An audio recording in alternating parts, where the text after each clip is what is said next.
solar langka di beberapa daerah di Sumatera dan beberapa kali Pertalite serta Pertamina Dex hilang di peredaran di banyak SPBU. Ini mismanagement atau ada hal yang lebih besar dari hal itu, yaitu benar telah terjadi perang energi seperti yang kita bicarakan beberapa bulan yang lalu. Setelah perang biologi, maka dilanjut dengan perang cuaca dan dilanjut dengan perang energi. Oke, kita dianggap konspirasi ya, dianggap globalis itu tidak ada, dianggap operasi intelijen Tiongkok itu tidak ada karena konspirasi teori, dianggap CIA itu dongeng operasi-operasinya, dianggap peraturan yang menguntungkan oligarki itu kebetulan, bukan pesanan yang dibayar kepada para pembuat peraturan di Senayan dan pejabat di tingkat menteri, itu tidak ada ya. Bernegara kalau terlalu polos, tidak pernah ikut Sespim, Sesko, Lemhanas dan lain sebagainya, ditambah orang di sekelilingnya punya ilmu masa lalu, ya berat menjalankan masa depan bangsa dan negara kalau begitu. Keterlepasan dari masa lalu dengan masa kini itu bukan karena corona dengan efek lockdown dan vaksinnya saja. Perilaku berubah cepat terutama generasi milenial dan Gen Z karena digital teknologi membuat banyak hal berubah. Ini terjadi jauh sebelum tahun 2019,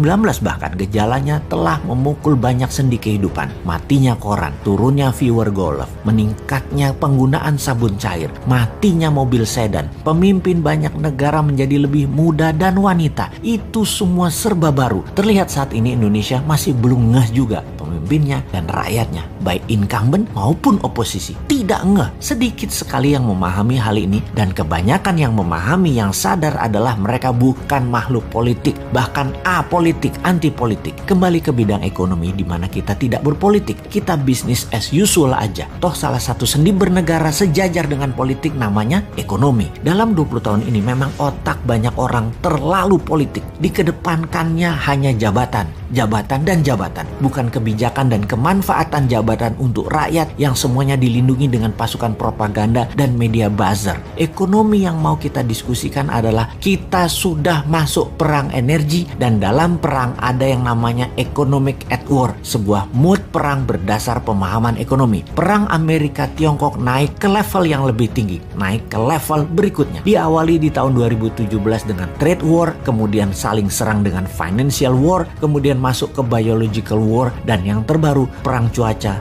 atau climate war. Biological war belum selesai seperti analisa awal, sama seperti perang dunia pertama sekitar 4 tahunan, perang dunia kedua juga sekitar 4 tahunan puncaknya. Wabah virus ini kurang lebih 4 tahunan, bisa sampai tahun 2024, namun intensitasnya saat ini mungkin terlihat turun, tetapi kita harus terus waspada, masih bisa mutasi gelombang ketiga serta efek long covid yang belum tersolusikan. Perang energi diawali dengan dimainkannya gas oleh Rusia dan minyak dunia oleh Timur Tengah. Harga bergerak karena stok dibatasi jumlahnya. Apa yang terjadi kalau harga gas ke $60 dalam 3 bulan ke depan? Dan apa yang terjadi kalau harga minyak mentah ke $100? Efek pertama adalah harga komoditas seperti nikel dan lain sejenisnya akan turun karena naiknya biaya produksi. Saat ini Tiongkok energinya terbatas. 90% energi dalam negeri di Tiongkok adalah impor. Efek Indonesia makin parah karena 85% impor bahan baku produksinya dari kakak tertua, dari Tiongkok saat ini. Saat ini negara yang tidak punya sumber alam energi ketar-ketir seperti Tiongkok karena memang ditarget. Sahabat yang tidak percaya informasi ini, anggap kesimpulan kali ini hanya konspirasi teori. Begini kesimpulannya, karena Indonesia mati hidupnya adalah dengan Tiongkok, bahkan kayak provinsi dengan mata uangnya yuan dalam dagangnya, sementara mana mau Timur Tengah dibayar pakai yuan, dolar Indonesia terbatas stoknya, hutang IMF dolar belum turun juga, Indonesia miring ke Tiongkok jelas-jelas membuat bernegara anti Barat, sementara Barat adalah penguasa energi, maka sangat Time to plan and action. Sudah terlalu banyak isu ekonomi buruk di negara ini.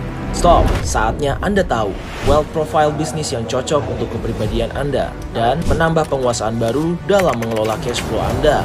Ambil peluang ini, ikuti Bosman Tour 2023.